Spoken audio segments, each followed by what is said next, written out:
আসসালামু আলাইকুম। নবম শ্রেণীর প্রিয় শিক্ষার্থী, তোমাদের গণিত বইয়ের তৃতীয় অভিজ্ঞতা লগারিদমের ধারণা ও প্রয়োগ।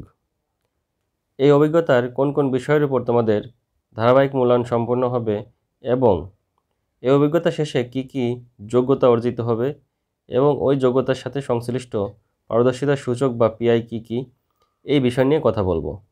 প্রিয় শিক্ষার্থী, তোমাদের তৃতীয় অভিজ্ঞতা লগারিদমের ধারণা ও প্রয়োগ, এই অভিজ্ঞতা থেকে তোমাদের যেখান থেকে ধারাবাহিক মূল্যায়ন সম্পূর্ণ হবে তা হলো পাঠ্য বইয়ের পৃষ্ঠা নং ৭৬।